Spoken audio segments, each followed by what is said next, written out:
Assalamualaikum warahmatullahi wabarakatuh. Perkenalkan, nama saya Andrian Jafarudin dari Fakultas Syariah.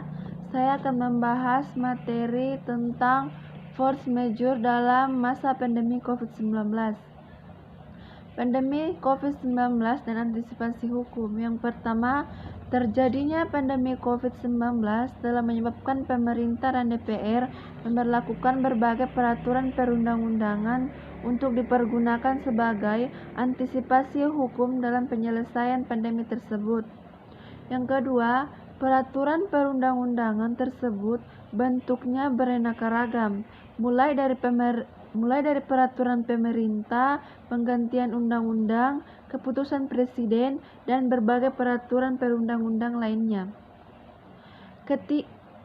Pandemi COVID dan antisipasi hukum 2.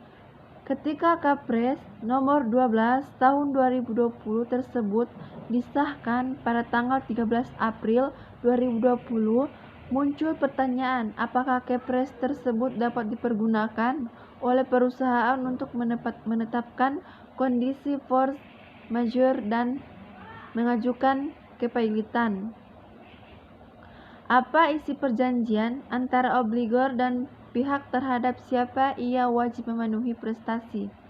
Yang pertama, isi perjanjian menentukan apakah para pihak menyepakati suatu peristiwa yang menjadi dasar pemaaf bagi obligor dalam memenuhi prestasi, dan apakah para pihak dalam suatu perjanjian menyepakati peristiwa yang dapat dikategorikan sebagai force majeure. Yang kedua, secara umum, keadaan memaksa dapat dikategorikan menjadi dua, yaitu keadaan memaksa absolut dan keadaan memaksa relatif.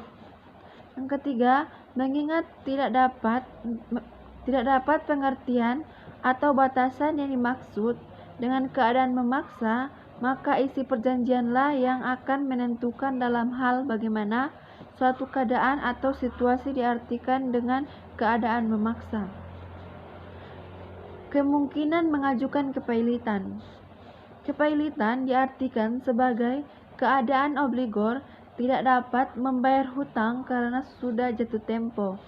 Alasan mengapa obligor tidak dapat membayar hutang ini harus ditentukan terlebih dahulu.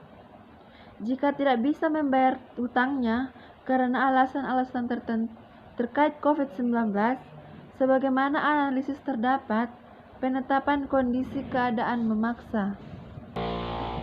Materi kedua tentang force majeure dan perubahan sosial. Pengertian kahar atau bahasa Prancis, force majeure yang berarti kekuatan yang lebih besar, adalah suatu kejadian yang terjadi di luar kemampuan manusia dan tidak dapat dihindarkan sehingga suatu kegiatan tidak dapat dilaksanakan atau tidak dapat dilaksanakan sebagaimana mestinya. Wabah dan epidemi. Wabah atau epidemi adalah penyakit menular yang menyebar melalui populasi manusia di dalam ruang lingkup yang besar, misalnya antar negara atau seluruh dunia. Contoh wabah terburuk yang memakan korban jiwa dalam jumlah besar adalah pandemi COVID-19. COVID-19 dan perubahan sosial. COVID-19 merubah perilaku masyarakat, merubah skema anggaran dari infrastruktur menjadi dana kesehatan, merubah tata nilai dalam masyarakat, merubah dari mindset masyarakat tentang kebersihan. COVID-19 merubah sistem budaya.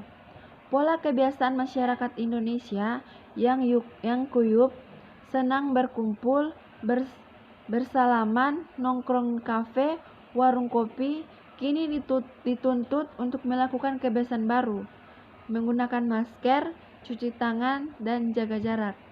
Sekian dari saya, lebih dan kurangnya mohon maaf. Wassalamualaikum warahmatullahi wabarakatuh.